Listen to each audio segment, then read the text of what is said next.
Cet épisode m'a totalement émerveillée et j'ai sauté sur l'occasion pour le repartager ici.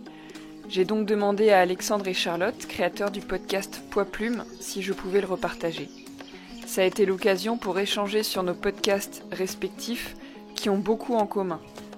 Je connaissais les trognes, ces arbres taillés dès leur jeunesse pour produire une grande quantité de matière et fournir une diversité de services. Mais je n'envisageais pas à quel point les trognes étaient aussi passionnants. Comme dit Dominique Mention au micro d'Alexandre, c'est un arbre avec lequel l'homme s'engage et engage les générations qui suivent par des cycles de taille respectueux de la biologie de l'arbre. Ce podcast est un véritable plaidoyer pour les trognes et tous ceux qui y habitent. Un plaidoyer pour le vivant et surtout pour la collaboration entre l'humain et le reste du vivant. Comme d'habitude, si vous aimez cet épisode, notez-le sur votre plateforme d'écoute préférée, laissez un commentaire et partagez-le à 3 personnes de votre entourage. Et puis aussi, allez écouter les autres épisodes de Poids Plume qui sont d'une grande qualité, autant au niveau du contenu, Alexandre fait beaucoup de recherches pour préparer chaque épisode, que de la sonorité. Je vous souhaite une magnifique écoute auprès des arbres.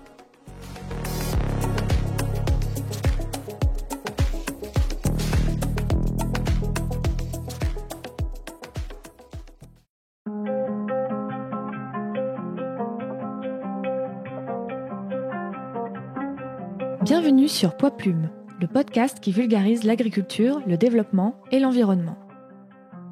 On est Charlotte et Alexandre, 2 ingénieurs agronomes, et cette émission vous est proposée par Oiseaux Bondissants, notre agence de production de reportages photos et vidéos pour la nature et les paysans.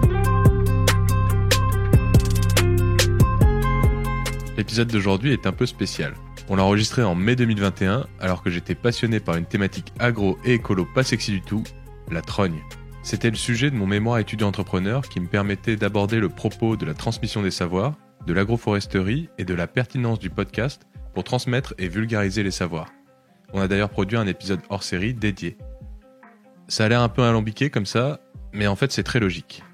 Une trogne, c'est un arbre que l'on taille toute sa vie pour produire du bois sans l'abattre. Grâce à cette taille régulière qui le stimule et le rend plus fort, il devient un vrai bodybuilder. Il fabrique un tronc très épais, de grosses réserves d'énergie et il peut vivre comme ça jusqu'à 2 fois plus vieux qu'un même individu sauvage, en plus d'offrir un refuge unique et durable pour la biodiversité. Vous connaissez tous la plus célèbre des trognes, le saule-cogneur de Poudlard dans la saga Harry Potter. La taille des arbres en trogne, ou en tétard, on peut dire les deux, c'est une pratique dont le savoir est très ancien et qui se transmettait à l'oral de génération en génération. Personne n'avait pris la peine de formaliser cette technique par écrit et peu à peu, elle était vouée à disparaître. Les arbres, ça n'intéresse plus tellement les agriculteurs.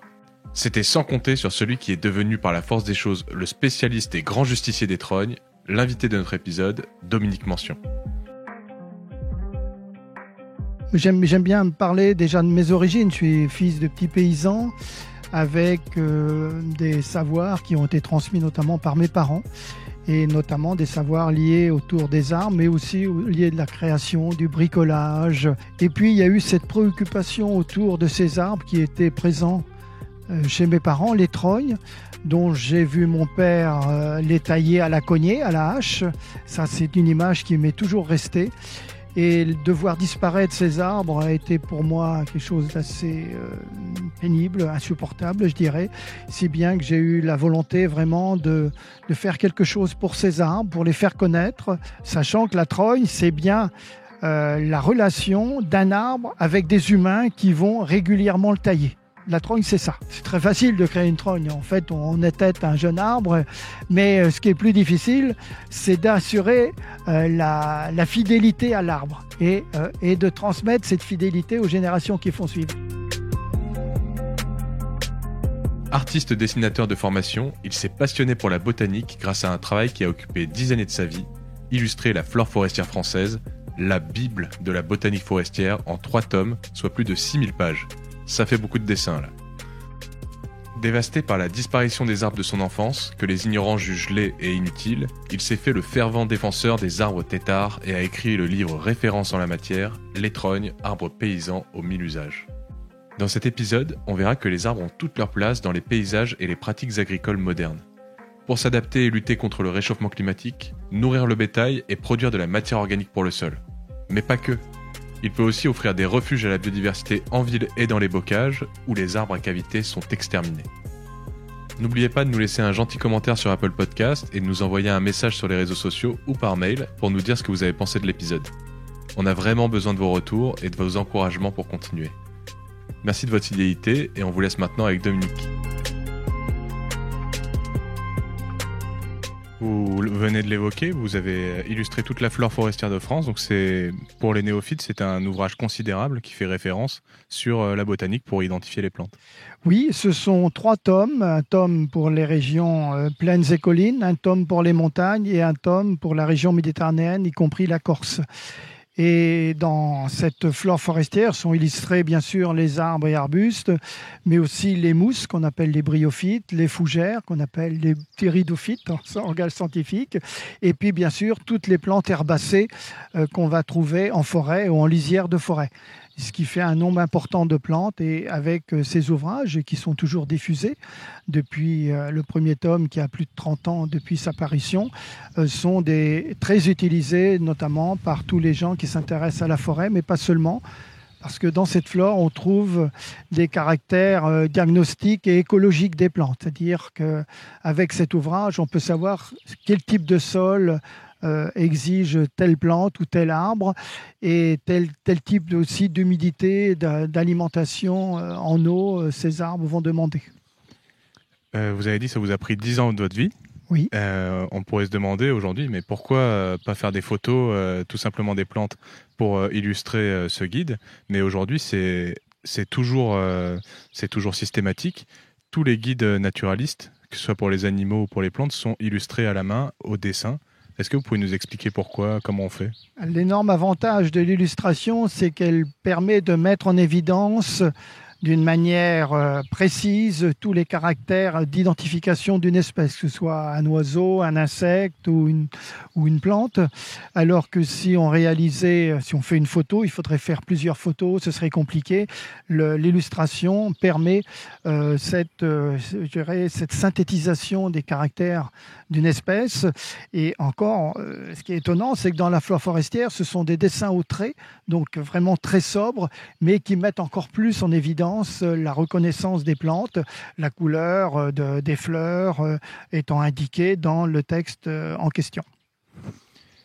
Donc c'est votre premier métier, illustrateur. Est-ce que vous pouvez nous raconter comment on fait pour devenir illustrateur pour ceux qui se passionnent pour le dessin naturaliste? Alors moi, j'ai pas eu de formation d'illustrateur particulière. Moi, j'ai fait les beaux-arts. Il y a un cours que j'aimais bien aux beaux-arts, c'était le cours d'études documentaires, justement, où on dessinait des objets, des plantes, des animaux, ou des fossiles, des éléments comme ça. Et la prof des beaux-arts, Madame Rabourdin, avait repéré à l'époque que j'étais à l'aise dans ces cours d'études documentaires. Elle m'avait même fait une réflexion, mes mentions, vous devriez essayer de travailler pour le muséum. Et ça m'avait paru totalement inaccessible et invraisemblable quand elle m'avait dit ça. Et puis finalement, ça s'est réalisé puisque j'ai fait quelques dessins à une époque pour le Muséum d'histoire naturelle de Paris, où j'ai aussi eu le prix d'illustration lors du Salon des artistes naturalistes qui avait eu lieu à une certaine époque. Et pour faire ces dessins naturalistes, il faut avoir une vraie connaissance, une vraie compréhension de ce qu'on est en train de dessiner. Parce que pour réussir à mettre en valeur ce que vous disiez, les caractères morphologiques de la plante qui sont déterminants, il faut bien les connaître. Oui, pour dessiner une plante, il faut carrément même devenir la plante soi-même, s'identifier à l'essence. Et l'illustration des plantes est assez différente de celle des animaux ou des oiseaux, parce que là, on est, je dirais, dans un travail souvent de temps long, parce qu'une plante, c'est très complexe à dessiner. Et bon, la plante, on a la chance qu'elle soit immobile par rapport à l'animal, mais ce qui fait que le dessin, il peut durer 2 heures, 3 heures. Certains dessins, ça a pris 7 heures de dessin de croquis de terrain que je faisais à l'abri pour pas avoir des problèmes de lumière, de vent, etc. Mais c'est très très long, mais ça veut dire aussi qu'on a vraiment pris le temps d'observer, quoi. Et on vous envoyait des planches d'herbier, donc les plantes séchées, ou est-ce que vous alliez vous-même sur le terrain? Est-ce Alors, que c'est des photos? toutes les plantes, à part 2 ou 3 exceptions, ont été réalisées d'après des sujets vivants que souvent été cueillis pour justement pouvoir les faire dans de bonnes conditions. Les espèces réalisées sur le terrain étant celles qu'on ne pouvait pas cueillir, les espèces protégées ou les espèces rares, là que je dessinais sur place. Mais le dessin dans la nature est compliqué pour faire du dessin botanique très précis à cause justement des conditions de vent, de pluie, enfin tout ce qu'on peut imaginer. Et puis même de fait d'être mal assis, quand le dessin dure 3-4 heures, on comprend bien que c'est plus confortable de dessiner dans la chambre d'hôtel avec les plantes qui sont en attente dans la baignoire, par exemple, comme ça m'est arrivé. Donc on va aborder longuement dans cet épisode votre spécialité, donc les trognes. Donc la trogne, c'est l'arbre tétard aussi, les scoops, l'autin, le champoule, l'émonde, la ragole, la tronche, etc. Vous avez référencé dans vos recherches près de 250 noms différents pour cet arbre. Est-ce que vous pouvez nous définir ce sujet qui est vaste, ancien et extraordinaire? Là, je vous cite. Alors, c'est là encore, définir la trogne, je dirais, c'est définir les trognes, parce qu'il y a une multiplicité de formes qu'on peut trouver de ces trognes. Il y a des quantités d'essence qui peuvent être gérées de cette manière-là. Et au fur et à mesure que les recherches continuent sur les trognes, je découvre toujours et des noms qu'on peut leur donner selon les régions, et des formes ou des usages que je ne connaissais pas au préalable. Sachant que la trogne, c'est bien la relation d'un arbre avec des humains qui vont régulièrement le tailler. La trogne, c'est ça, si on veut définir. Après, les raisons de la trogne, c'est justement une cueillette régulière d'un arbre dont on va conserver en permanence le tronc. Donc ça, c'est aussi important dans la vision qu'on peut avoir de ces arbres, se dire qu'il y a une pérennité, un enrichissement même de cette grume, de ce tronc qu'on ne va pas éliminer. Donc l'arbre, il est pérennisé en définitive par cette taille. Mais définir la trogne pour ses usages, c'est dire aussi qu'elle n'a jamais un seul usage. L'arbre trogne, il peut à la fois donner son bois pour faire des fagots, donner son bois pour faire du charbon de bois, mais donner aussi son bois, ses rejets, pour faire du fourrage. Et sa présence sur le terrain peut également servir de borne pour borner le territoire. C'est-à-dire qu'il faut voir dans la trogne des usages multiples qui peuvent être en plus évolutifs au cours du temps. La trogne, c'est l'arbre émondé dont on conserve forcément le tronc, la grume, c'est le terme que vous avez utilisé. Donc pour l'auditeur qui n'a aucune idée de quoi on parle, c'est les arbres qui souvent sont considérés comme des arbres blessés, parfois mutilés, etc., qui ont un gros tronc, des petites branches. Mais cette démarche de penser cette façon de penser qu'on mutile l'arbre, c'est faux, et surtout ce n'est pas l'homme qui a inventé la trogne. Je vous cite encore, c'est quand l'homme fait la trogne, il ne fait que imiter la nature. C'est vrai. Alors, cette notion de mutilation, elle s'explique fort bien par des exagérations dans les tailles et par l'usage aujourd'hui, par exemple, de la tronçonneuse qui permet de couper des gros diamètres sur ces arbres, alors que la trogne, c'est vraiment l'arbre qu'on va couper à des cycles qui ne vont pas dépasser un certain nombre d'années. Donc on peut comprendre cette notion de mutilation d'arbre qu'on va tout d'un coup tailler parce qu'on s'aperçoit que l'arbre il vient gênant par rapport à la maison ou par rapport à une contrainte aérienne. Et là, tout d'un coup, brutalement, on va tailler un arbre qui est déjà assez âgé. Donc ça, pour moi, c'est pas de la trogne. Bon. C'est mieux que de couper l'arbre au ras du sol, mais c'est pas de la trogne. La trogne, c'est vraiment l'arbre que l'on crée, que l'on taille, que l'on crée quand il est jeune. Donc il faut bien avoir cette notion d'un arbre avec laquelle l'homme s'engage et engage les générations qui vont suivre par ces cycles de taille qui sont en définitive respectueux de la biologie de l'arbre. Et pour en revenir à la création naturelle des trognes, si on prend l'exemple du castor, si vous allez sur les bords de la Loire ou du Rhône, vous allez voir des mini-trognes créées par le castor qui font 50-80 cm de hauteur, parfois plus quand ces trognes sont créées lors des crues. Et le castor, intuitivement, sans doute, sait que l'arbre va repousser et qu'il va pouvoir profiter des repousses de l'arbre en question. Et puis après, il y a des accidents qui peuvent être des accidents physiques, avec un rocher qui va casser un arbre, avec un animal qui va brouter un arbre au-dessus de la neige, c'est le cas de certaines trognes dans les montagnes, ou alors avec les crues ou avec une tempête qui va casser un arbre, et on voit l'arbre qui repousse, on dit qu'il réitère. Donc à partir de ces bourgeons dormants, c'est ça qui est important dans la notion de trogne, l'arbre va refaire des branches, va refaire un houppier, il va on peut considérer même qu'il refait des arbres. On considère que ce qui repousse sur la tête d'une trogne, ce sont des arbres. Cette démarche, elle nous parle beaucoup, puisque c'est ce qu'on essaye de mettre en place avec Charlotte, que ce soit le podcast, c'est-à-dire aller chercher le savoir auprès des gens qui le détiennent et qui ne sont pas toujours en possibilité de le diffuser. Donc c'est ce que vous avez fait, vous êtes allé voir des paysans qui peut-être n'auraient jamais transmis ce savoir autrement. Ah oui, c'est clair, c'est d'autant plus clair que je me souviens, notamment dans les cadres de formation qu'on a faites au sein de la Maison botanique autour des trognes et du plessage. Et quand j'avais voulu interroger un peu plus précisément André, qui était un de nos transmetteurs d'informations, il m'a fait une réponse, tout ça c'est rien. C'est-à-dire que jamais on n'avait reconnu ce savoir paysan qui n'est dans aucun bouquin, qui est du savoir de la transmission orale. Et tout d'un coup... pour lui, le fait qu'on l'interroge, on ne l'avait jamais reconnu finalement, tout ce savoir. Et c'est pour ça qu'il m'avait fait cette réflexion. Et en fait, c'est extrêmement précieux. Autrefois, lié à ces trognes, il y avait une véritable, je vous cite encore, économie du fagot, une économie paysanne du fagot. Et aujourd'hui, elle a disparu.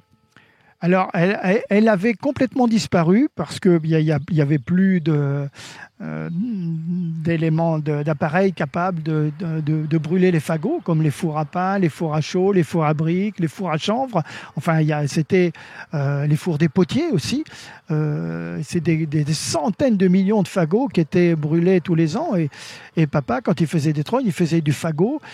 C'était pour cuire les pommes de terre sous le chaudron. Il n'y avait pas de four à pain à la maison, mais c'était pour ça. C'était aussi pour faire des petits enclos pour les veaux. Donc il y avait une multitude d'usages. Et puis quand ces appareils n'ont plus été d'utilité avec l'arrivée des énergies fossiles, hein, le charbon d'abord, le fioul, l'électricité, l'usage du fagot a disparu, d'autant que ça demande une main-d'œuvre importante. Et aujourd'hui, de manière étonnante, le fagot revient notamment avec des gens que j'ai rencontrés dans les formations autour des trognes, avec tous les paysans boulangers qui se disent que s'ils ont un territoire, un espace rural avec des arbres, ils peuvent parfaitement être en autonomie pour produire du bois pour leur four à pain. Donc ça, c'est un bon exemple de retour du fagot dans le cadre de l'agriculture, je dirais de proximité, notamment aujourd'hui. Il y a un autre usage de ce bois qui est moins évident, c'est parce qu'il s'agit d'un bois de qualité, on peut aussi l'utiliser comme bois d'œuvre.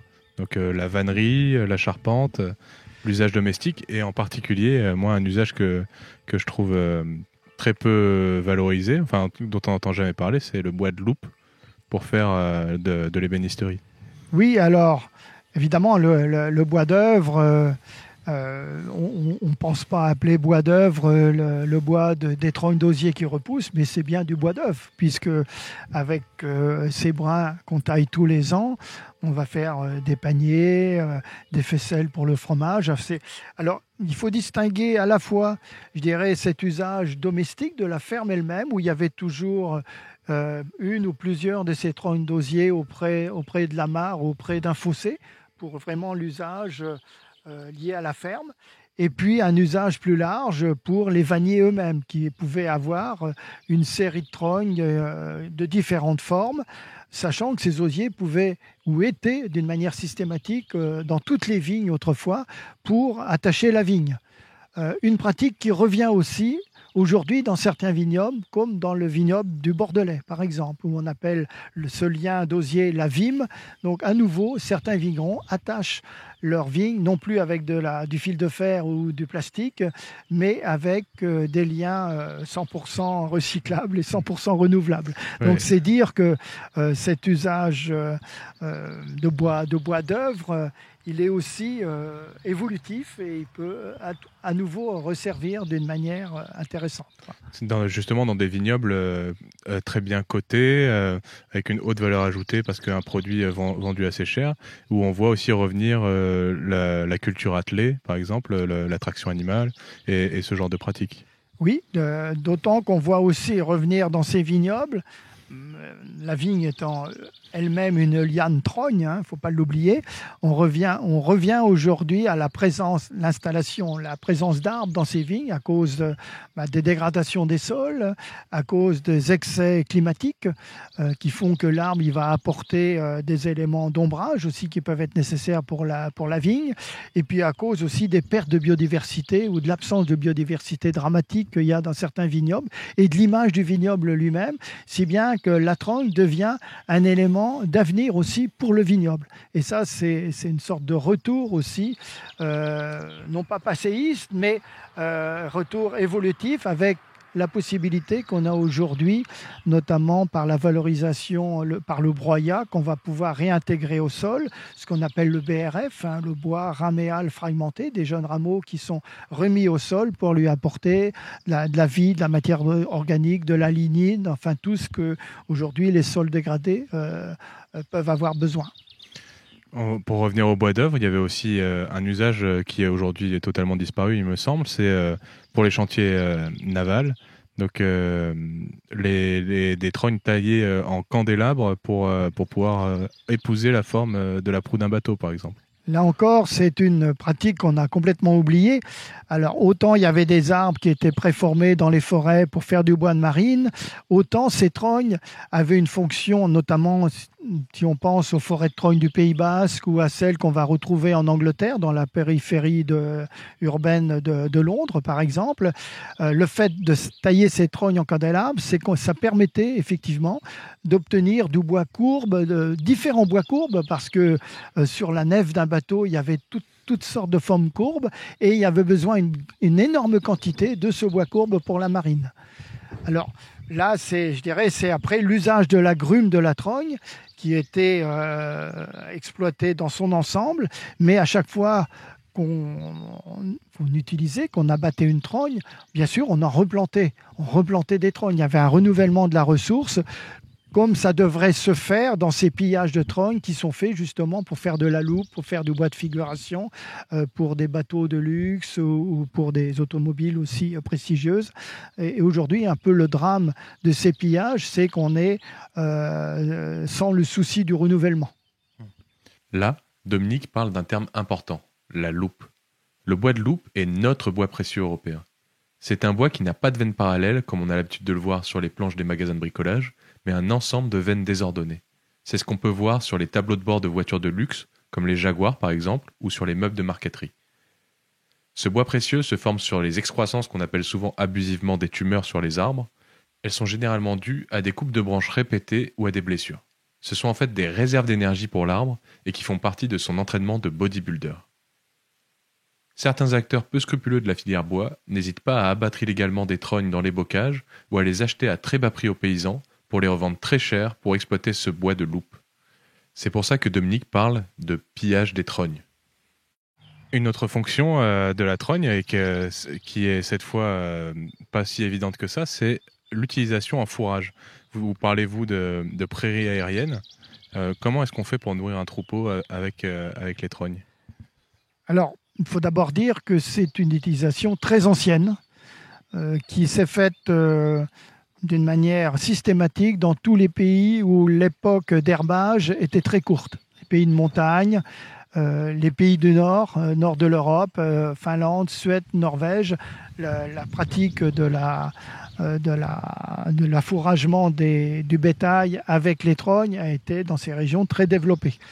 Alors aujourd'hui, il est clair qu'on ne va pas nourrir en permanence du bétail toute l'année avec du fourrage.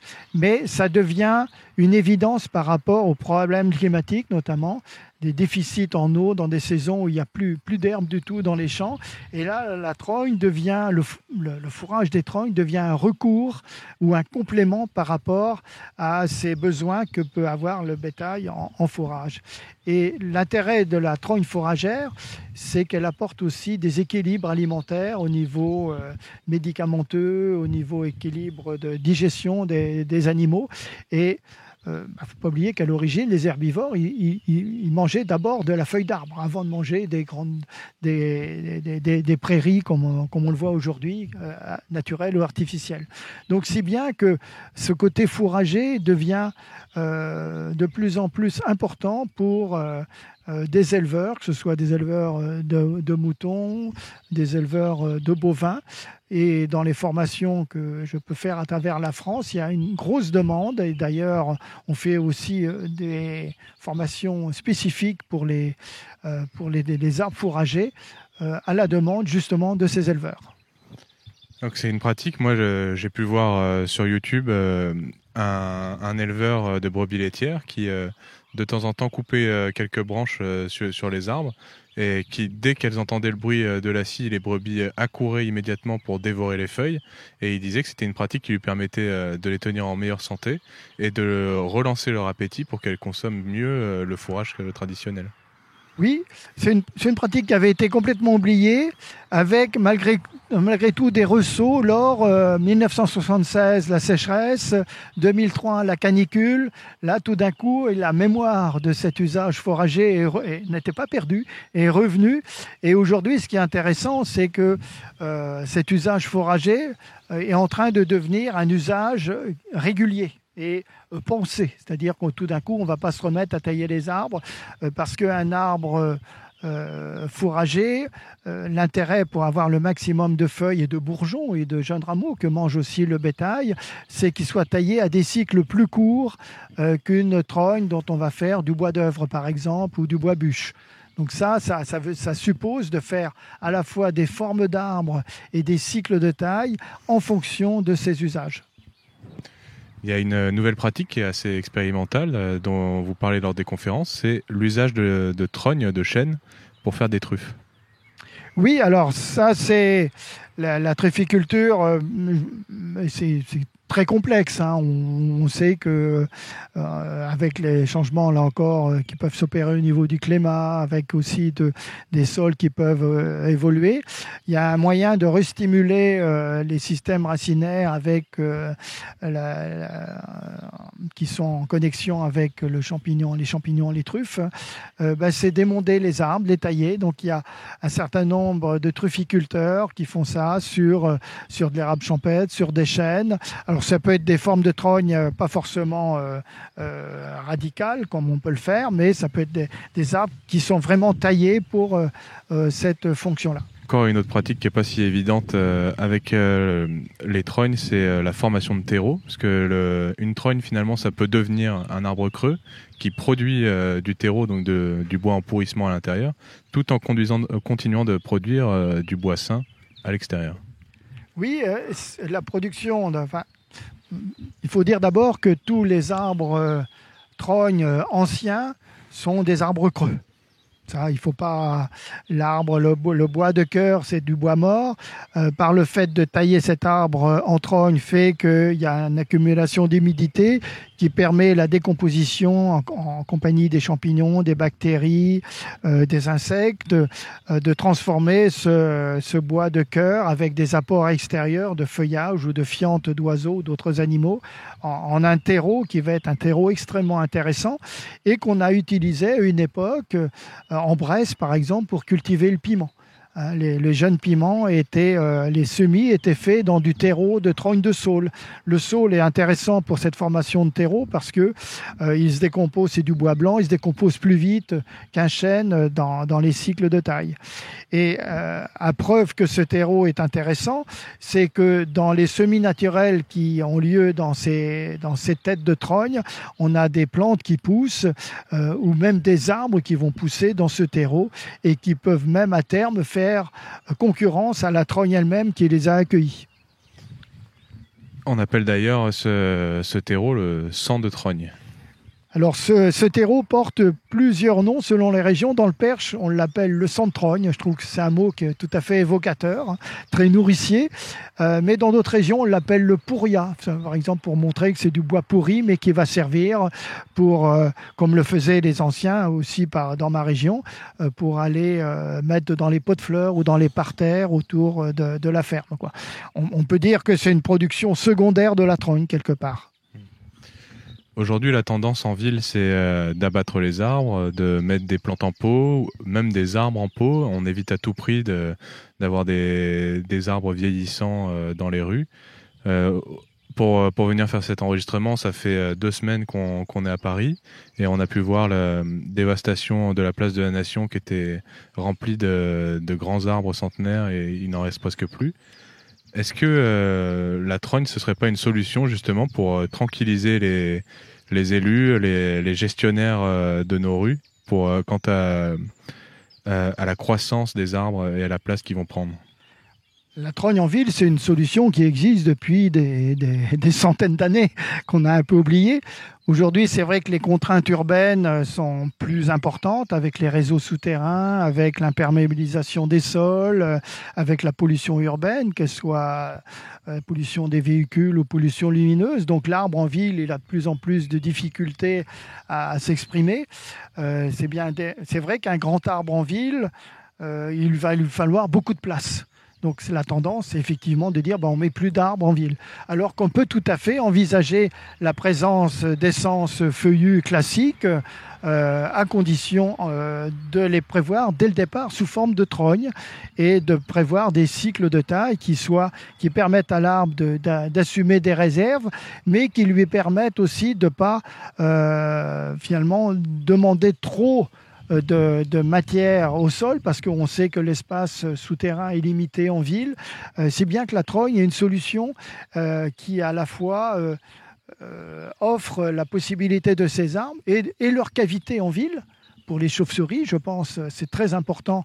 Est-ce que c'est des lieux qui manquent beaucoup pour ce type d'animaux, entre autres, mais pour des insectes, pour les oiseaux, et qui permet aussi de récolter la production de ces tailles. Par exemple, une ville comme la ville d'Auch, dans le Gers, les espaces verts sont tous paillés avec le produit de la taille des trognes qui sont présents dans la ville d'Auch. Donc ça, c'est un bon aussi modèle plutôt que d'importer des éléments de l'extérieur pour pailler ces espaces verts. Ici, on va les pailler, comme ça se fait de plus en plus d'ailleurs dans les villes, avec le produit de la taille de ces trognes ou d'autres arbres en ville. Donc là, on parle d'un paillage, c'est-à-dire on recouvre le sol avec ce qu'on appelle du bois raméal fragmenté. Donc on vient broyer les branches qui ont été coupées de la trogne.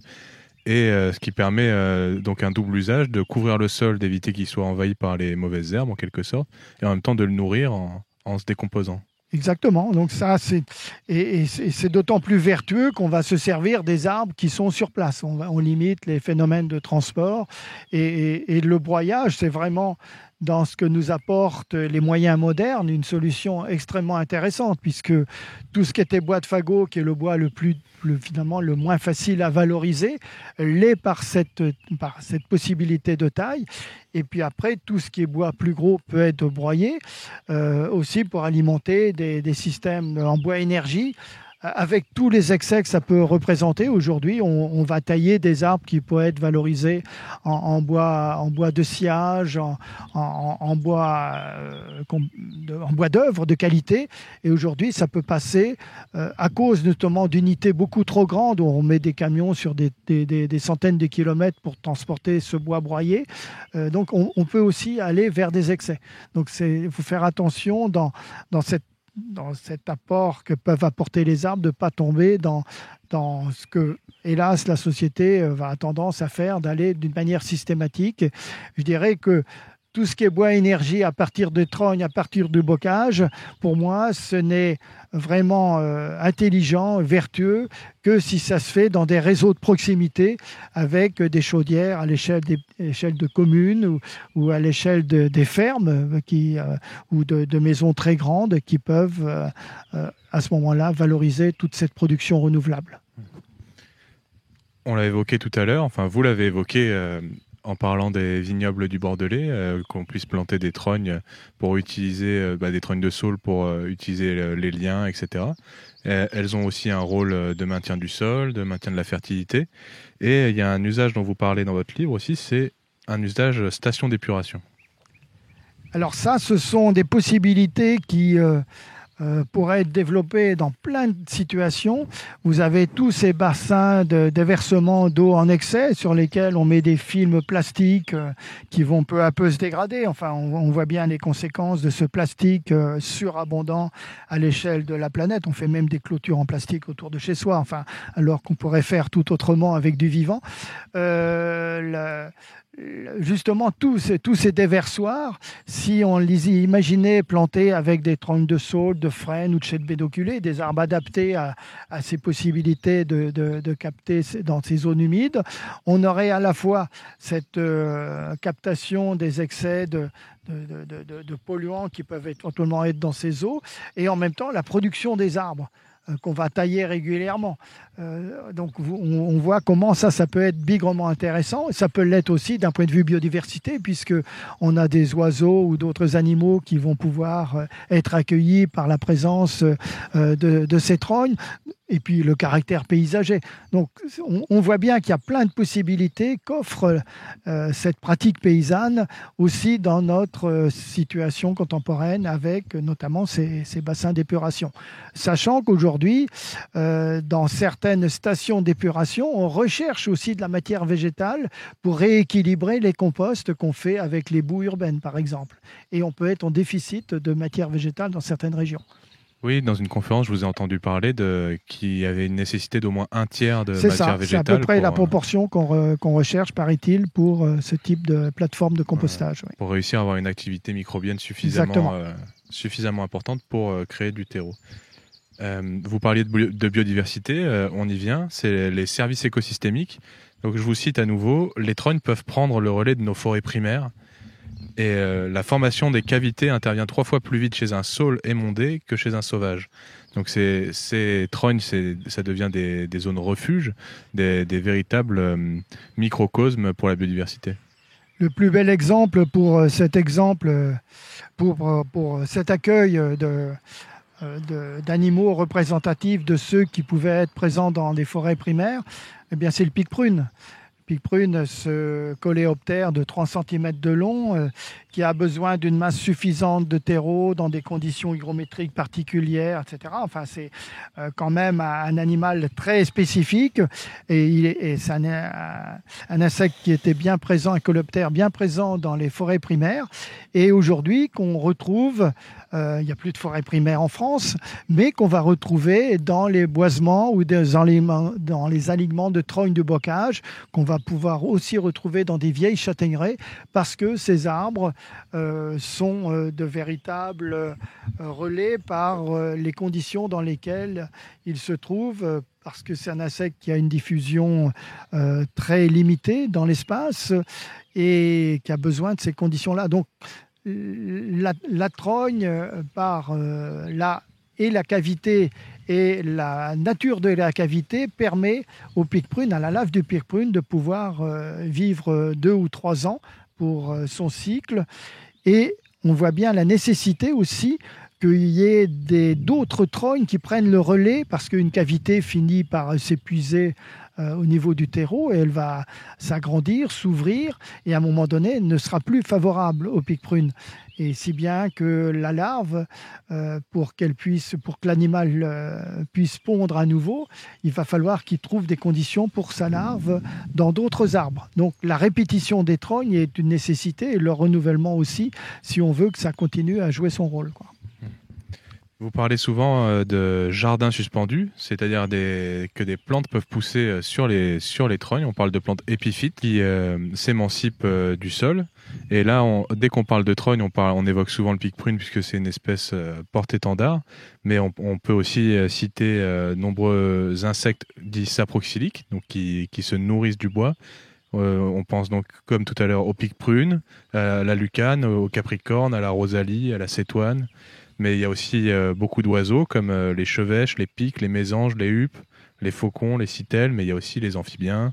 Donc finalement, on ne parle pas juste d'un arbre avec du bois en pourrissement qui peut accueillir des insectes, c'est vraiment presque une forêt. Ah ben oui, c'est une maison quelque part, une maison pour la biodiversité. Parce qu'il y a tous ceux qui sont un peu emblématiques, hein, tout ce qu'on appelle les animaux cavicoles ou cavernicoles. Mais après, il y a tous ceux qui sont qu'on repère pas, qu'on n'a pas étudiés, comme les araignées. Mais j'ai vu sur certaines trognes certains animaux, donc j'ai pas identifié. On considère même que dans les micro-mares qui existent que peuvent produire les trognes, on trouve une faune particulière, une microfaune particulière. Et je pense à des insectes aussi dont on parle pas, qu'on parle dans d'autres situations, les ruches, les abeilles, puisque beaucoup de trognes accueillent des ruches naturelles grâce à ces cavités qui ont pu au départ être provoquées par la cavité, par le trou d'un pic-pêche ou d'un pic-vert. Donc c'est toute cette succession aussi d'habitants de la trogne qui est importante grâce à ces cavités et ces cavités évolutives. Donc il faut voir la trogne comme un ensemble. Et on peut rajouter à cet aspect-là le fait qu'à chaque fois que la trogne est taillée, elle va repousser. Ça va faire à ce moment-là, je dirais, un houppier très dense, un taillis très dense dans lequel vont aussi nicher des passereaux. Et ce qui va peu à peu être moins évident pour ces oiseaux-là. Donc le renouvellement des tailles est aussi un sujet de biodiversité pour ces arbres, en même temps que les cavités, en même temps que les circonvolutions, la complexité du tronc qu'apporte aussi la succession des tailles. Si nos auditeurs sont arrivés jusque-là, j'espère qu'ils sont convaincus des possibilités de production avec la trogne, des services écosystémiques qu'elle rend. Mais maintenant, est-ce que les trognes et tous les usages qu'on vient d'évoquer, est-ce qu'ils peuvent s'inscrire dans la réalité économique des paysans, des agriculteurs ? Eh bien, je pense que oui, au vu de tout ce qui se passe dans le domaine, je pense en particulier à l'agroforesterie, où initialement, l'agroforesterie, on avait d'abord pensé à mettre uniquement des arbres de bois d'œuvre, hein, des noyers, des frênes, des peupliers, qui à un moment donné sont prévus pour être exploités au ras du sol, pour disparaître. Et puis on se rend compte qu'avec la trogne, ça permet... Pourquoi pas d'envisager aussi du bois d'œuvre, comme on l'a vu avec le bois de loupe, mais surtout, ça permet de maîtriser le développement de l'arbre par rapport à l'aspect concurrentiel au niveau de l'ombre, par rapport à des cultures, par exemple. Mais ça permet surtout cette production régulière du houppier qu'on va tailler à cycle, de pouvoir la réinjecter dans des usages pour amender les sols, mais aussi pour faire du compost pour la ferme, pour faire, par exemple, dans le cas de l'élevage, de la litière pour le bétail, ce qui est en train de se développer d'une manière importante à travers la France. Dire que la paille des céréales, vaut mieux la laisser dans le champ et puis utiliser la litière avec les branches pour pailler la litière du bétail. Donc on voit bien comment cet arbre il peut avoir plusieurs fonctions grâce notamment à cette possibilité et de mécanisation et de valorisation de tout ce bois de fagot initial. Et un usage de proximité, puisque plutôt que d'importer de la litière, si on est dans le sud de Bretagne, je ne sais pas. C'est ce que faisaient notamment les éleveurs des Limousins, hein, qui importaient jusqu'à une certaine époque, et ça doit encore se passer, de la paille qui venait des plaines de Beauce ou de Brie, enfin du nord de la France. Et puis aujourd'hui, certains d'entre eux sont en autonomie par rapport à cette litière. Toute cette économie qu'on peut développer autour de la trogne, c'est une économie du savoir, parce qu'il faut savoir utiliser, il faut savoir reconnaître, savoir tailler, etc. Comment on fait aujourd'hui pour se former ? Il y a plusieurs manières. On peut aller, bien sûr, dans les réseaux sociaux. On commence heureusement à trouver de plus en plus d'informations. Il y a les formations qu'on fait avec, qu'on m'a demandé de faire pour l'Association française d'agroforesterie, la FAF, et des formations qui, en général, sont complètes. C'est-à-dire qu'il y a vraiment une réelle demande. La FAF fait aussi des formations autour des arbres fourragers. Ça, c'est important. Donc, il y a ces deux formations qui rejoignent les formations autour des trognes, qui sont complémentaires. Et après, il y a de plus en plus d'exemples sur le terrain qui commencent à se développer. Nous, à la Maison Botanique, tous les ans, on fait des formations autour du plessage et des trognes. Et si bien qu'on peut voir le long du chemin des trognes, par exemple, des trognes qu'on a déjà taillées à plusieurs reprises. Et ça, c'est important de le voir concrètement, parce que quand on n'a pas vu, on ne sait pas. Et puis, il y a des exemples qui commencent à se développer. Je pense à la commune d'Azay-le-Brûlé dans les Deux-Sèvres, où Sylvain Houlier, dans le cadre de son emploi d'employé communal, a créé plein de trognes sur la commune, dont ils sont en train d'étudier le potentiel productif à l'échelle de la commune. Et ça, c'est important parce que le fait de les créer, c'est une chose, mais après, le fait d'envisager une sorte de plan de gestion de ces arbres l'est encore plus, parce que ça veut dire que sur cette commune, bien sûr, on pense au paillage et tout ça, mais si on pense à certains éleveurs, on peut imaginer qu'ils puissent à un moment bénéficier aussi de cette production de l'arbre commun, en quelque sorte, quoi. Un autre sujet, on a nommé le terme pillage de trogne, donc en France avec le fait de couper les arbres par ignorance finalement. C'est pas tout à fait par ignorance. Les entreprises qui opèrent, qui peuvent être des entreprises souvent étrangères, savent très bien qu'elles sont dans des situations un peu limites, par le fait que ces trognes peuvent abriter des espèces protégées, par exemple, si bien qu'elles le font de manière, en général, très discrète. Donc, c'est dire qu'elles ne se sentent pas tout à fait à l'aise dans ce pillage, dont le drame, je le répète, est bien le caractère brutal et le caractère lié à un non-renouvellement des trognes. Parce que exploiter des arbres, dans la mesure où c'est fait avec un souci de renouvellement, je veux dire, il y a une cohérence, c'est ce que font les bons forestiers. Il y a un autre exemple sur lequel j'avais envie d'insister, c'est que j'ai appris grâce à mes recherches avant notre interview, c'est la provenance de tous ces oliviers centenaires qu'on trouve en France sur les ronds-points et dans les jardineries. Et oui, c'est de la trogne qu'on met chez soi, qu'on met sur les ronds-points, qui vient d'olivraies d'Espagne, d'olivraies du Portugal, et au pire d'olivraies qui viennent de Palestine, et ça, c'est assez dramatique. Ça veut dire que d'une part, dans ces pays-là, on est en train de supprimer toutes ces vieilles trognes au profit de production intensive, irriguée d'oliviers qui vont... Alors ceux-là, on est sûr qu'ils ne vont pas vivre 3000 ans, c'est clair. Et puis, on présente ces arbres comme si c'était des vraies solutions, alors que souvent, on n'est même pas capable de voir les trognes qu'on a sur place. C'est-à-dire que les trognes d'olivier qu'on va retrouver en Bretagne, dans le nord de la France, dans le paysage, il y a des trognes de chêne, de charme, de frêne, et ça, on ne les voit pas et on continue à les laisser disparaître. Donc c'est assez paradoxal, mais c'est révélateur aussi de cette société où on veut tout de suite. C'est pour ça qu'aussi, on veut ces trognes d'olivier déjà très grosses chez soi ou dans les villes. Est-ce que vous pourriez nous faire un petit guide résumé de comment est-ce qu'on taille une trogne à l'origine ? Il y a deux manières de créer des trognes.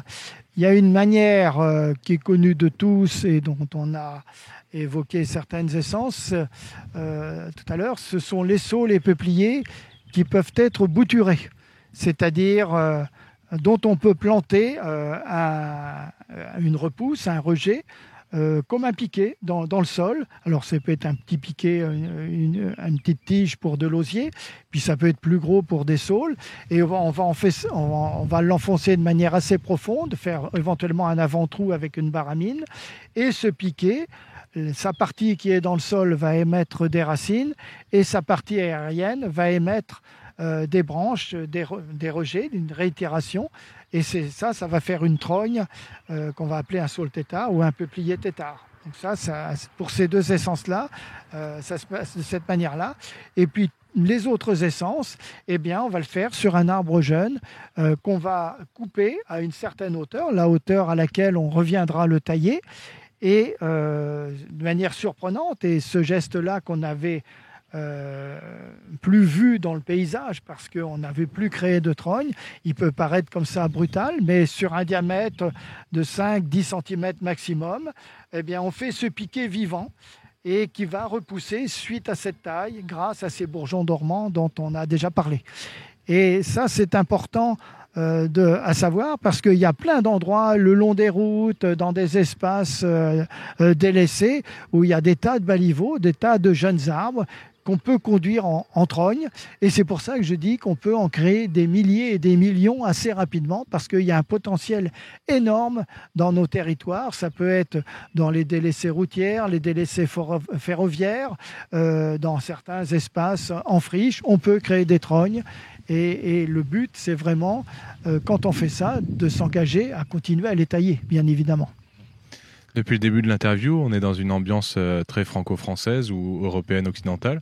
Est-ce que ces pratiques, elles ne pourraient pas être adaptées justement aux pays du Sud où les enjeux agricoles sont parfois encore plus importants qu'en Europe occidentale ?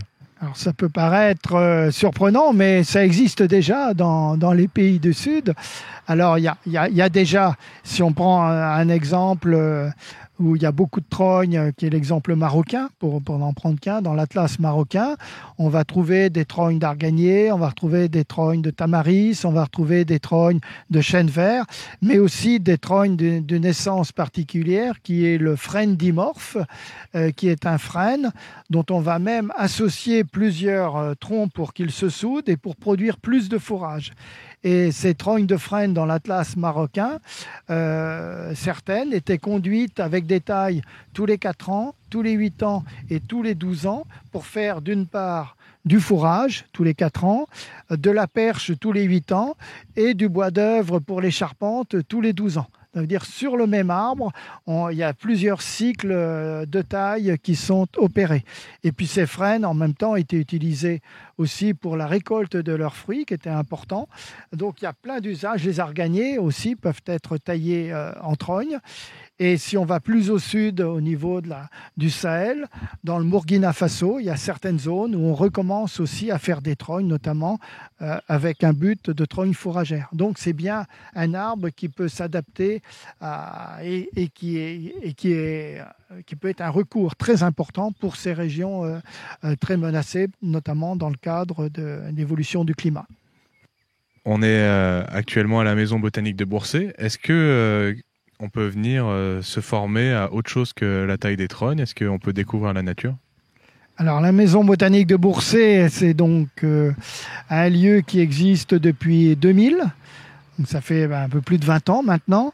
Et l'idée en étant de transmettre les savoirs et les savoir-faire liés au végétal, qu'ils soient ligneux ou herbacés, domestiqués ou sauvages, avec ce souci non pas de transmettre des savoirs dans une nostalgie particulière, mais bien pour répondre à tous ces besoins contemporains où aujourd'hui, quand on voit l'emploi du plastique qui est assez dramatique partout, on se dit qu'avec les arbres, il y a plein de potentiels, plein de possibilités qui sont là sous nos yeux et qu'on peut mettre en œuvre partout.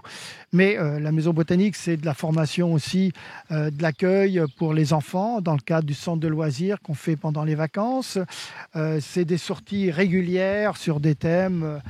Il y a des thèmes bien connus autour des plantes alimentaires, des plantes médicinales, des plantes pour aussi se laver, tous les produits domestiques aussi. Donc il y a une gamme de sorties très importante.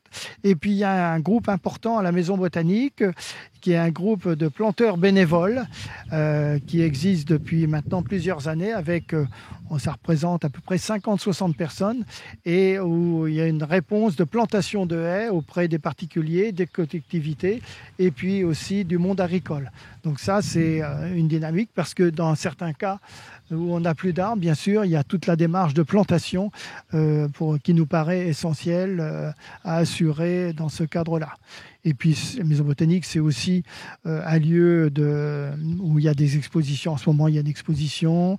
Donc, on peut prendre rendez-vous. On peut visiter le chemin des Trognes toute l'année gratuitement. Enfin, donc, c'est vraiment un lieu d'accueil, un lieu de partage, un lieu de transmission avec plus de deux salariés et demi à temps plein, avec des stagiaires réguliers et puis avec une grosse équipe de bénévoles. Donc, c'est un lieu dynamique dont on vient de partout en France et même bien au-delà de nos frontières.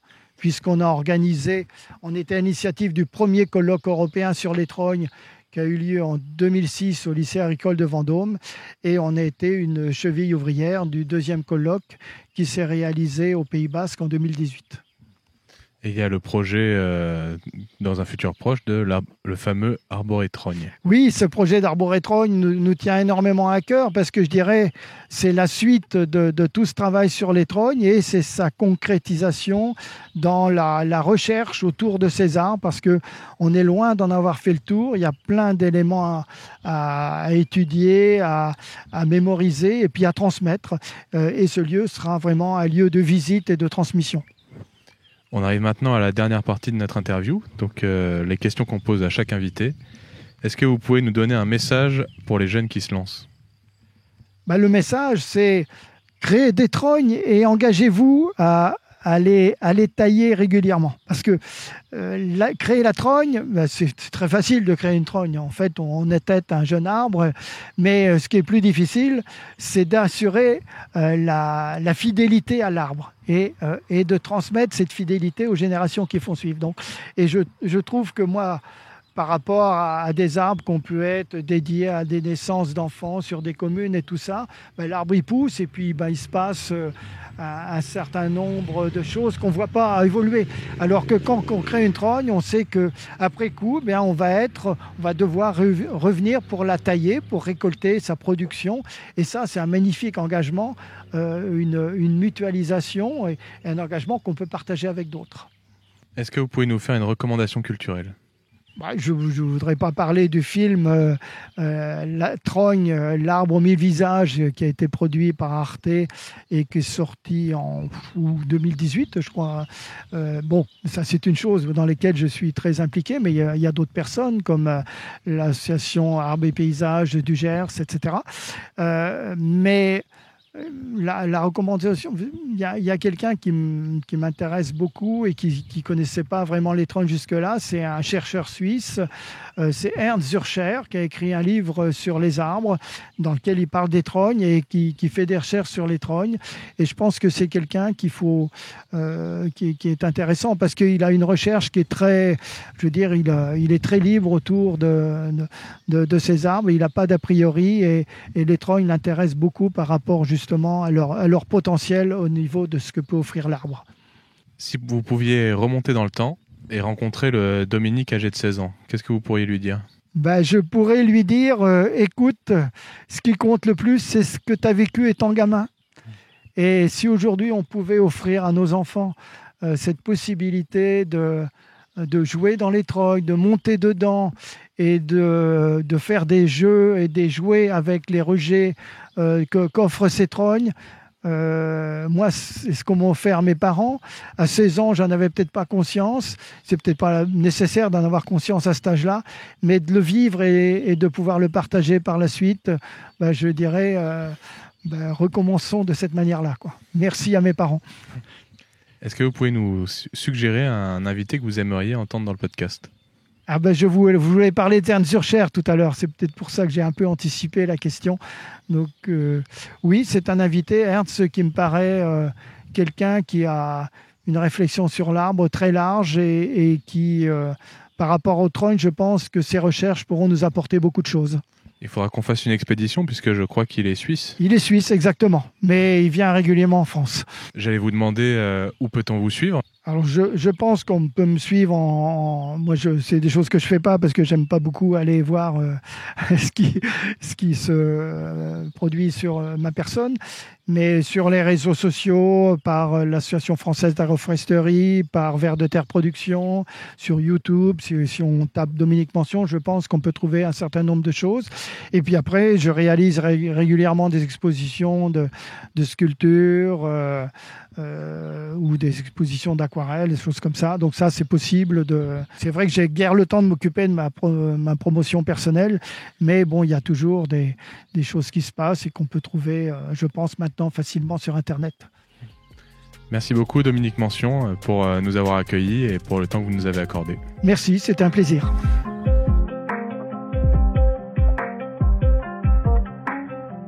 Et voilà, cet épisode de Poids Plume est déjà terminé. Merci de l'avoir écouté jusqu'à la fin et bravo. Encore une fois, n'oubliez pas de nous laisser un gentil commentaire sur Apple Podcast et de nous envoyer un message sur les réseaux sociaux ou par mail pour nous dire ce que vous avez pensé de l'épisode. On a vraiment besoin de vos retours et de vos encouragements pour continuer. N'hésitez pas aussi à partager l'épisode autour de vous. Merci de votre fidélité et à bientôt.